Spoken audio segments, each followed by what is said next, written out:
कृष्ण कन्हैया लाल की जय, श्री वल्लभाधीश की जय, कुंज बिहारी लाल की जय।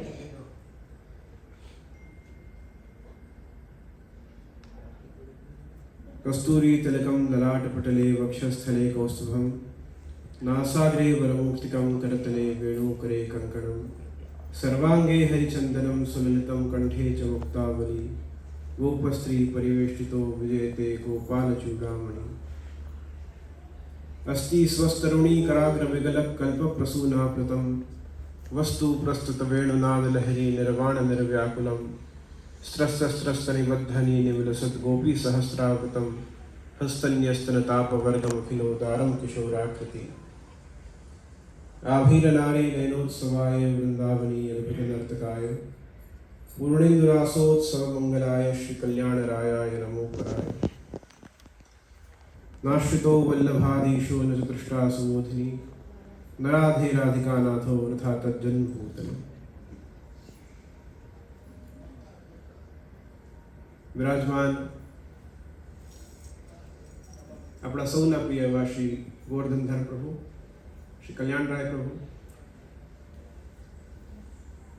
चिरंजीव शरणम बाबा અને પુષ્ટિધામનું આપણું સમગ્ર પરિવાર,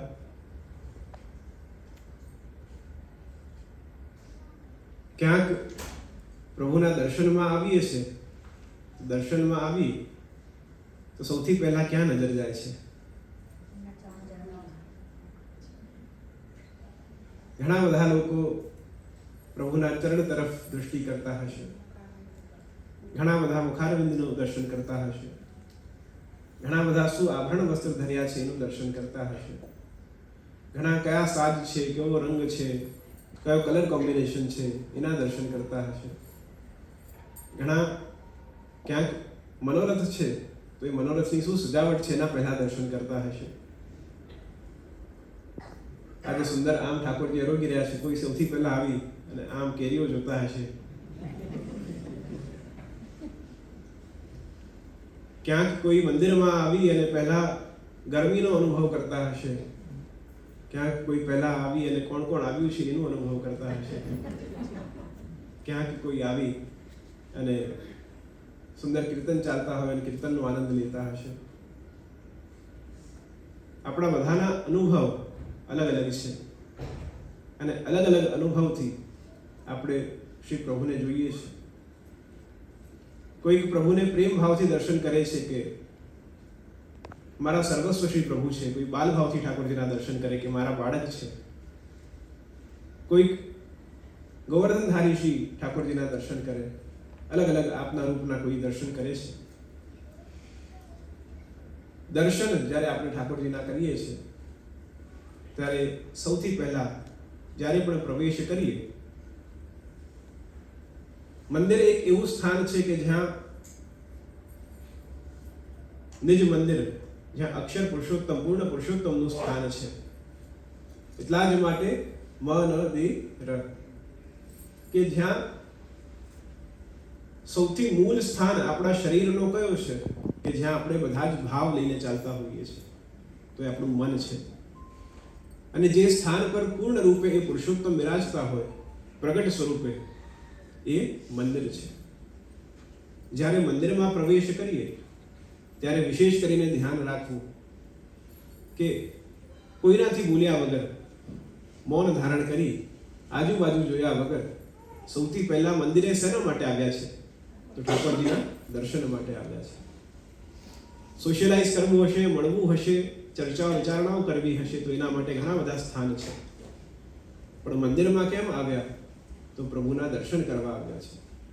હજી દર્શન નથી ખુલ્યા તો બેસી આંખ બંધ કરી અને પ્રભુનું સ્મરણ, નામ સ્મરણ કરવું છે। અને જેમ દર્શન ખુલે એમ સૌથી પહેલા પ્રભુના ચરણની અંદર રાખી અને એ ચરણ કમલમાં આપણું દૃઢ વિશ્વાસ, આપણું પ્રેમ, આપણી ભક્તિ અને ભાવના સમર્પિત થાય। જે બહારનું અહંકાર, ઈગો લઈને આપણે ચાલતા હોઈએ છીએ એ ઈગો શાંત થાય કે અમે કોણ છે? તો અમે પ્રભુ આપના દાસ છે। અને દાસ બનીને જ્યારે શરણ બાબા કહ્યું કે શ્રી વલ્લભના શરણે જે રહીએ આનંદમાં, દાસ કેરો દાસ મને શું છે આગળ?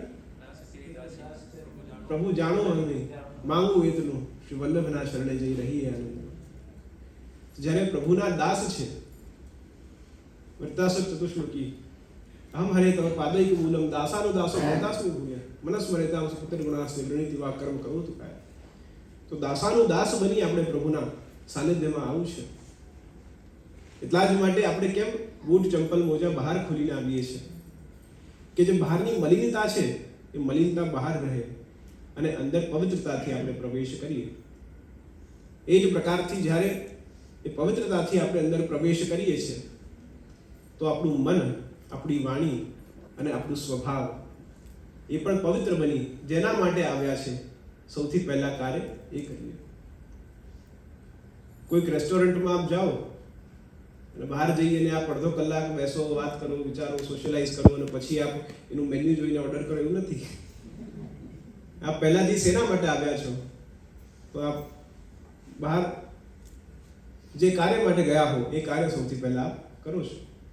પરંતુ મંદિરમાં જ્યારે આપણે પ્રવેશ કરીએ સૌથી પહેલા પ્રેમ ભાવ રાખી પ્રભુના ચરણોના આશ્રય, દાસ ભાવ, બધું જ અહંકાર દૂર થાય અને દાસ ભાવથી પ્રભુના શરણના પ્રિય બની શકીએ, ચરણના પ્રિય બની શકીએ. આપણે કહીએ છીએ હૃદય કમલ, અને હૃદય કમલ જ્યારે પ્રભુના ચરણ કમલ સુધી પહોંચે એનો પ્રયાસ કરવો છે. પ્રભુની દૃષ્ટિ નીચે છે કે કોણ જીવ પહેલા આવ્યું છે અને એના પર પ્રભુની દૃષ્ટિ છે. તો ચરણથી લઈ ધીરે ધીરે કટીના દર્શન કર્યા, કટીના દર્શન કરી ધીરે ધીરે આપણા મુખારવિંદના દર્શન કર્યા અને મુખારવિંદના દર્શન કરી અને સંપૂર્ણ આપણા સ્વરૂપના દર્શન કર્યા. જે સ્વરૂપના આપણે દર્શન કર્યા છે એ સ્વરૂપની ઝાંખી, એ સ્વરૂપના દર્શન આપણા હૃદયમાં અકબંધ રહેવા જોઈએ. અહીંયાથી ગયા પછી પણ અથવા તો આપણે ઘરે સેવા ઠાકોરજીની કરીએ છીએ, આજે આપણે ઠાકોરજીને કેવા વસ્ત્ર ધરાયા હશે, શું આભરણ, કેવી રીતના ઠાકોરની સુંદરતાથી બિરાજતા હશે, કેવો સાજ હશે, કેવા આભરણ હશે, એનું સ્મરણ નિત્ય આપણે હોવું જરૂરી છે. આંખ બંધ કરી જ્યારે અનવસર કાલ હોય, ઠાકોરજીને પઢાવ્યા હોય અથવા તો દર્શન કરીને અહીંયાથી આપણે જઈશું ત્યારે એ છબી કે આજે ઠાકોરજી કેવા દેખાતા હતા એ છબી આપણા હૃદયમાં સ્થિર થવી જોઈએ. અને એ છબી ઠાકોરજીની સ્થિર થાય ત્યારે આપણે આંખ બંધ કરી અને એ જ છબીને નિરખી નયન ભર દેખો નંદકુમાર અને એ સ્મરણ કરી આપણે ઠાકોરજીની એ અદ્ભુત છબીને નિરખીએ, સ્મરણમાં રાખીએ. એટલા જ માટે હું કહેતો છું દ ર શ ન, દ થી દમન, આપણા બધા જ દુઃખોનું જ્યાં દમન થતું હોય, ર થી રમણ, દમન થાય ત્યારે પ્રભુ આપણા જીવનમાં રમણ કરે છે. શ થી શમન, બધા જ દુઃખોનું શમન જ્યાં થાય અને પછી ન થી નમન કરવા યોગ્ય આ જીવ બને છે. જ્યારે પ્રભુ સન્મુખ આવીએ, પ્રભુના દર્શન કરી અને હંમેશા જીવ આનંદમાં જ છે, આનંદમાં જ રહે છે અને એ આનંદમાં જ પ્રભુનો જીવ રહેવો જોઈએ. ત્રણ વસ્તુ છે જ્યારે અહીંયાથી બહાર જઈએ ત્યારે કાં તો આનંદમાં રાખવો, કાં તો આનંદમાં રહેવું અને કાં તો આનંદમાં રહેવા દેવું. આ ત્રણ વસ્તુ આપણે કરી શકીએ છીએ. અને આનંદ કરપાદ મુખોદરાદી, કે જેના દર્શન માત્રથી આપણા જીવનમાં આનંદ, ઉલ્લાસ અને ઉમંગ છાઈ જાય, એ જ પ્રભુના દર્શન છે. દર્શન કરી જ્યાં એક અલગ ઉર્જા છે.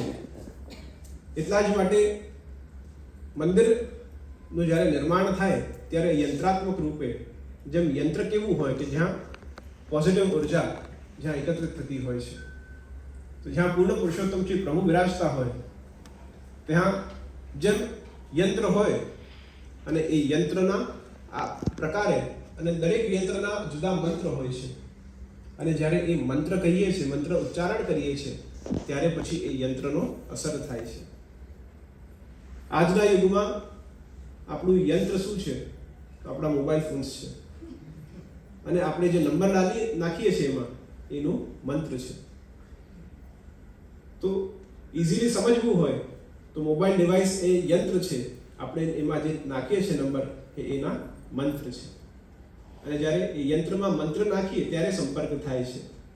એ જ પ્રકારથી જે આધ્યાત્મિક યંત્ર છે અને એ આધ્યાત્મિક સ્થાને આપણે બેસીને જ્યારે કીર્તન ગાન કરીએ, એ આધ્યાત્મિક સ્થાને બેસી જ્યારે આપણે મંત્ર ઉચ્ચારણ કરીએ, પ્રભુનું સ્મરણ નામ ઉચ્ચારણ કરીએ, ત્યારે પછી એટલા જ માટે આપણા જે શ્લોક છે એ પણ સંખ્યાત્મક છે. અષ્ટાક્ષર મંત્ર, પંચાક્ષર મંત્ર, દ્વાદશાક્ષર મંત્ર, એ નંબરના ક્રમ પર એ શ્લોક છે. તો એ યંત્રની સ્થાન પર જ્યારે મંત્ર આપણે એડ કરીએ છીએ ત્યારે પછી એ પરમાત્મા સાથે આપણું સંબંધ થાય છે. આ કલિકાલમાં 3 વસ્તુ એવી છે કે જે માં આપણાને સંતોષ રહેવો જોઈએ, અને 3 વસ્તુ એવી છે કે જેમાં હંમેશા અસંતોષ રહેવો. સંતોષ શેમાં રહેવું જોઈએ? સંતોષ સૌથી પહેલા આપણી ધર્મપત્ની પ્રત્યે રહેવું જોઈએ કે જે પણ કરે છે આપણા માટે સારું જ છે, અને એક્સેપ્ટિંગ દેટ, એમાં સૌથી વધારે સંતોષ રહેવો જોઈએ.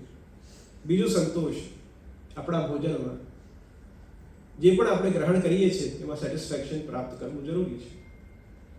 અને ત્રીજું સંતોષ ધનમાં, જે પણ છે પ્રભુ કૃપાથી છે, અને પ્રભુ ઈચ્છા હશે, પ્રભુ કૃપા હશે તો હજી પ્રાપ્ત થશે. આ 3 વસ્તુમાં સંતોષતાની પ્રાપ્તિ, અને 3 વસ્તુમાં હંમેશા અસંતોષ રહેવો. અસંતોષ શેમાં? તો જ્ઞાનમાં, જ્ઞાનની પ્રાપ્તિમાં. જ્યારે પણ આપણે એમ માનતા થઈ જઈએ મને બધું જ ખબર છે, એક ક્ષણથી પતન થવું શરૂ થઈ જાય છે. તો નોલેજ, જ્ઞાનમાં, અભ્યાસમાં ક્યારે પણ સંતોષતા ન લાવી. બીજું, જપમાં આપણે આટલી માળા કરી છે, ઓહો મેં તો આજે 4 માળા કરી, 5 માળા કરી દીધી, મેં તો આજે 11 માળા કરી છે. તો ક્યારે પણ જપમાં સંતોષતા ન લાવી. અને જ્યારે જપમાં સંતોષતા લાવીએ છીએ ત્યારે પતન થવું. જેટલી પણ માળા કરી, એ નામ ઉચ્ચારણ કર્યા, જે સ્મરણ કર્યું એ બધું વિફળ જાય. અને ત્રીજું, દાનમાં, જ્યારે પણ દાન કરીએ છીએ અને દાન કરીએ એની સંતોષતા આવી જાય, ઓહો મેં તો આટલું દાન કરી દીધું, મેં આટલું આપી દીધું. અને એ દાનમાં જ્યારે સંતોષતા આવે ત્યારે જીવનું પતન થાય છે. 3 વસ્તુમાં સંતોષતા અને 3 વસ્તુમાં અસંતોષતા. પણ જ્યારે પુષ્ટિ ભક્તિ માર્ગને આપણે જીવીએ છીએ ત્યારે પ્રભુને શું અર્પિત કરી શકીએ? પત્રમ પુષ્પમ ફલમ તોયમ. પત્ર, પાંદડા છે, પુષ્પ, માલાજી આદિ છે, ફલમ અલગ પ્રકારના ફલ છે, અને તોયમ એટલે કે જલ. પણ પત્રમ પુષ્પમ ફલમ તોયમ, આ બધું જ પ્રભુનું સિદ્ધ કરેલું, બનાવેલું છે. તેરા તુજકો અર્પણ, ક્યાં લાગી ગયા? તો બધું જ પ્રભુનું બનાવેલું, પ્રભુને આપણે સમર્પિત કરીએ છીએ. તો આપણું શું છે? તો આપણું નમન છે, વંદન છે, અને દાસ ભાવ છે. નમન, દાસ ભાવ અને વંદન પ્રભુના ચરણોમાં આપણે સમર્પિત કરી શકીએ છીએ. અને જેમ આમ્રકુંજમાં પ્રભુ બિરાજી રહ્યા છે, અને જે સિઝન આવે ઠાકોરજીને પણ થાય કે એ સિઝનનો આનંદ હું પણ લઉં. જે ઉત્તમ વસ્તુ છે એના પ્રભુ ભોગતા છે. અને આમ એ ફલોનો રાજા છે, તો જે ઉત્તમ વસ્તુ છે એ પ્રભુ આપ અંગીકાર કરે છે. જેમ ફલોમાં આમ એ સૌથી ઉત્તમ છે, જેમ પુષ્પોમાં ચંપા એ સૌથી ઉત્તમ છે. પુષ્પેશુ ચંપા નગરીશુ લંકા. પુષ્પોમાં સૌથી ઉત્તમ ચંપા છે, નગરીમાં સૌથી ઉત્તમ લંકા છે. ધ્રુપેશુ રામ, રાજામાં રામ રાજા જેવો કોઈ રાજા બીજો નથી. સ્ત્રીએશુ રંભા, પુરુષેશુ વિષ્ણુ. સ્ત્રીમાં રંભા સતી જેવી કોઈ બીજી સ્ત્રી નહીં, અને પુરુષેશુ વિષ્ણુ, વિષ્ણુ જેવા બીજા કોઈ શ્રેષ્ઠ નથી. તો જે સર્વશ્રેષ્ઠ વસ્તુ છે એના પ્રભુ આપ ભોગતા છે. જેમ રાગોમાં વસંત રાગના આપ પ્રિય છે, ઓર સબ રાગ ભય બારાથી દુલ્હો રાગ વસંત, મદન મહોત્સવ આજ સખીની વિદા ભયો હેમંત. તો જે ઉત્તમ વસ્તુ એ પ્રભુને આપણે સમર્પિત કરીએ. જ્યારે પણ બહાર જઈએ, કંઈક ઉત્તમ વસ્તુ દેખાય, હરવા ફરવા જઈએ અને કંઈક ઉત્તમ વસ્તુ દેખાય, તરત ઠાકોરજી માટે આપણે લઈએ. જેમ ઘણીવાર આપણે બહાર ગામ જતા હોઈએ છીએ ત્યારે જે પરિવાર સાથે હોય જુદી વસ્તુ છે, જેની જે ઈચ્છા હોય બધા લેતા હોય છે. અને પરિવાર સાથે નહીં, ક્યાંક બિઝનેસ ટ્રીપ્સમાં જવું હોય અને વિદેશ જતા હોઈએ કે ઇન્ડિયા જતા હોઈએ, ત્યારે આપણા સગાવાળાની બધી લિસ્ટ આવી જાય કે આ લેતા આવજો. પણ સાથે બધું જ આપણે લૌકિક કરીએ, પણ એ લૌકિકમાં ક્યાંક આપણે સાડીઓ લેવા ગયા હોઈએ તો ત્યાં કોઈક સરસ કપડો દેખાઈ જાય, કાપડ દેખાઈ જાય, તો મનમાં આવું કે પ્રભુ માટે આ સુંદર સાજ સિદ્ધ થઈ શકે છે, પ્રભુ માટે સુંદર વસ્ત્ર સિદ્ધ થઈ શકે છે. ક્યાંક સારી જગ્યાએ માર્કેટમાં ગયા હોઈએ, સારા ફ્રૂટ્સ દેખાય, ઠાકોરજી માટે આ સુંદર સુહાવનું થશે. જે પણ વસ્તુ આપણે લૌકિક કરીએ છીએ, એ તમામ વસ્તુઓમાં અલૌકિકનો વિચાર કરીશું તો આપણી સેવા લૌકિકમાં પણ સિદ્ધ થશે. દરેક વસ્તુમાં આપણાને ભાવતી વસ્તુ છે, ક્યાંક દેખાઈ ગઈ, મનમાં આવે કે મને ગમે છે એટલે ઠાકોરજીને પણ ગમતું હશે, એ વસ્તુ કેમ ઠાકોરજીને સિદ્ધ કરીને મહાપ્રસાદ રૂપે કેમ ન લઉં? તો જે ઉત્તમ વસ્તુ છે એ આપણે પ્રભુને અંગીકાર કરાવીએ. પ્રભુ જીવ માટે ખૂબ વિચાર કરે છે. પદ્મનાભ દાસજી ઝોપડીમાં રહેતા અને ઝોપડીમાં રહી અને એક કમરાનું ઘર, ત્યાં જ રસોડું, ત્યાં જ સુવાનું અને ત્યાં જ મંદિર, અને ત્યાં ઝોપડીમાં રહી આ પ્રભુની સેવા કરતા અને પ્રભુને પહોળાયા. અને પ્રભુ પહોળી ગયા પછી મનમાં આવ્યું કે જ્યાં ઠાકોરજી સૂવે છે ત્યાં હું કેવી રીતના સૂઈ શકું? તો પદ્મનાભદાસજી જઈ અને બહાર ઝોપડીના બહાર નિદ્રા કરતા હોય છે વૃક્ષના નીચે, અને અર્ધરાત્રિએ વરસાદ ચાલુ થઈ જાય છે, અને વરસાદ એટલો ઘનઘોર વરસાદ કે હવે બહાર બેસી શકાતું નથી, પણ બહાર જ ઊભા વિચાર કરી કે પ્રભુ અંદર પહોળી રહ્યા છે, અંદર કેવી રીતના જઈ શકું? અને પ્રભુ આપ પ્રગટ થઈ અને બહાર પધારે છે અને હાથ પકડીને પદ્મનાભદાસજીને અંદર લાવે છે. તો પ્રભુ જીવ માટે સતત વિચાર કરે છે.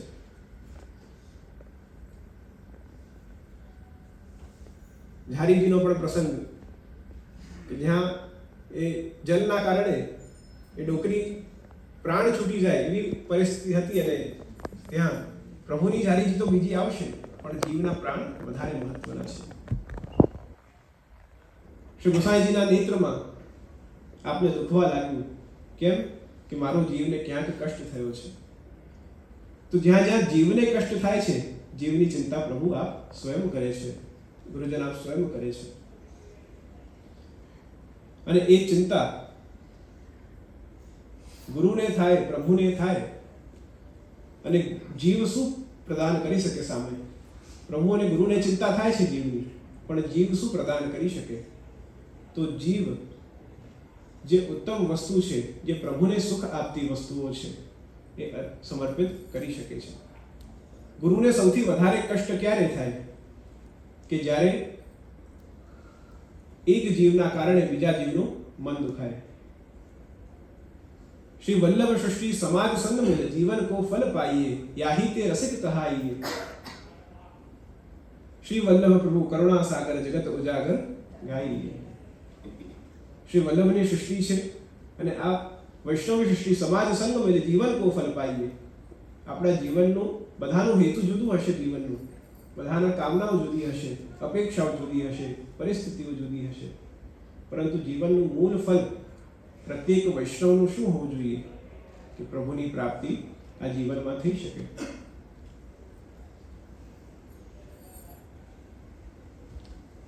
सुनते हो तुम कन्हैया, मेरा काम हो रहा है, बस आपकी कृपा से मेरा नाम हो रहा है. જે પણ કંઈ કરે છે ઠાકોરજી આપની કૃપાથી થાય છે, અને આપની કૃપા વગર આપણે જે પણ કરીએ એ સંભવ નથી. જ્યારે આપણે સવારે ઠાકોરજીને જગાડીએ છીએ, ઠાકોરજીને જગાડીને અને કોઈક સ્નાન કરાવે, કોઈક મંગલ ભોગ ધરાવે, કોઈક શૃંગાર કરે છે, કોઈક કેવલ દર્શનીય સ્વરૂપ જગાડી વિશ્વ ભોગધરી ચણસ્પર્શ કરી પોઢાવી દે છે.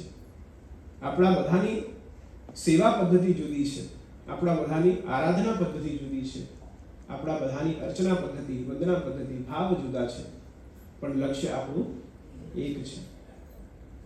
તો એકને સાધી તો આપણું બધું જ સચવાઈ જાય. એક સાધે સબ સધે, સબ સાધે સબ જાય. એકને સાધીને રાખશો તો આપણું જીવનનું બધું જ અપ્સ એન્ડ ડાઉન્સ બધા સચવાઈ જશે, અને બધાને સાચવવા જશો તો બધું જ ખોવાઈ જશે. તો એક સાધે સબ સધે, સબ સાધે સબ જાય. એકને સાધી શ્રી પ્રભુના ચરણમાં દ્રઢ આસ્થા, દ્રઢ વિશ્વાસ રાખી અને જે પણ કંઈ પ્રભુની ઈચ્છા હશે એ જ આપણા જીવનમાં થવાનું છે. વ્રજ ભક્તો શું માંગે છે? આપણે અલગ અલગ કામનાઓ કરીએ, લૌકિક કામનાઓ જ કરતા હોઈશું લગભગ. તો આપણે અલૌકિક શું કરવાના?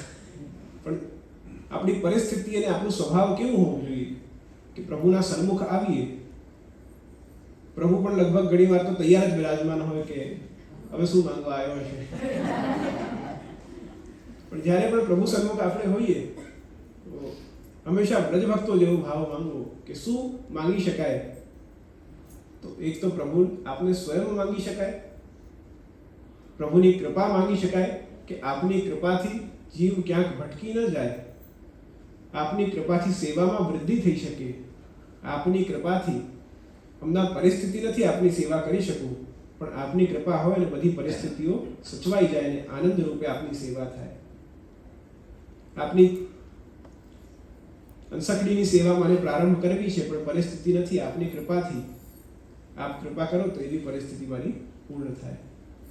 તો અલૌકિક વિનંતીઓ આપણે કરવી છે. વ્રજ ભક્તો ગોપીજનો શું વિનંતી કરે કે અહો વેદનાદ તો અચરા પસાર માંગુ, જન્મ જન્મ મોહે દીજે યાહી વ્રજ બસવું. અહીર કી જાતિ સમીપ નંદ કર, હિરી હિરી ઘનશ્યામ હિરી હિરી બસવું. અહો વેદનાથ તો અચરા પસાર માંગુ, જન્મ જન્મ દીજે મોહે યાહી વ્રજ બસવું. કે વ્રજમાં વાસ આપો, અને વ્રજમાં વાસ આપો પણ એમાં પણ જન્મ અહીરના ઘરે આપો. અહીર જાતિ સમીપ નંદ ઘર, અહીરના ઘરમાં જન્મ આપજો. અને કેમ અહીરના ઘરે? કારણ કે ત્યાં રોક ટોક મેળ મર્યાદા નથી, અને આપના દર્શન જ્યારે પણ મને કરવા હશે હું આવીને કરી શકીશ. સમીપ નંદ ઘર, અને આપના નંદ ભવનના પાસે મને નિવાસ આપજો. એ જ કામના દરેક જીવની હોવી જોઈએ કે ક્યાં જ, ક્યારે અને કેવી રીતે આપણે પ્રભુથી નિકટ સમીપ જઈ શકીએ, એવી કામના, એવી ભાવના સાથે. એટલા જ માટે આપણે સૌ નિત્ય સત્સંગ કરીએ છીએ, અને નિત્ય સત્સંગમાં પ્રયાસ શું છે કે એક સ્ટેપ હજુ પ્રભુના નિકટ થઈ શકીએ. આ કલિકાલના પ્રથમ ચરણમાં એમ તો આ વિશ્વના સૌથી મોટો એક વાયરસ આપણાને નડ્યો છે, COVID-19. પણ એ વાયરસે ભલે આખા વિશ્વને પરિસ્થિતિઓ બદલી દીધી છે, પરંતુ આપણી ભક્તિ પણ ક્યાંક વધારી છે. ક્યાંક એકાદશીનું જ સત્સંગ કરતા, ક્યાંક મહિને એકવાર સત્સંગ કરતા, ક્યાંક રવિવાર સત્સંગ કરતા. પણ લગભગ કોવિડ પછી ઝૂમના માધ્યમથી, ટેલિફોન સત્સંગના માધ્યમથી નવા નવા વિકલ્પો નીકળ્યા છે કે જ્યાં વધુથી વધુ આપણે સત્સંગ કરી શકીએ છીએ. સત્સંગ, સારા વ્યક્તિઓનો સંગ જ્યારે થાય છે અને એમાં ભગવદ ચર્ચાઓ થાય છે, ત્યારે આપણા ભાવની વૃદ્ધિ થાય અને એ પ્રભુના ચરણ સુધી આ જીવ પહોંચી શકે. તો આપણો ભરોસો હંમેશા પ્રભુ ચરણો તરફ દ્રઢ રહે, અને પ્રભુ કૃપાથી આપણા જીવનમાં દરેક સ્વાસ્થ્ય, લૌકિક અને અલૌકિક જે પણ મનોરથો આપણા હોય એ બધા પ્રભુ કૃપાથી સિદ્ધ થાય, અને આપણું મન, જે આપણે કેવલ એક જ વસ્તુ છે જે આપણે પ્રભુને સમર્પિત કરી શકવાના છે, એ આપણે પ્રયાસ કરીએ પ્રભુથી ચરણોમાં સમર્પિત કરવાનો. અને એ જ પ્રયાસ સાથે આપણા શ્રી પ્રભુના ચરણોમાં મારા શબ્દ પુષ્પને સમર્પિત કરું. શુભમ ભવતુ, કલ્યાણમસ્તુ. બોલ શ્રી કૃષ્ણ કનૈયા લાલ કી જય.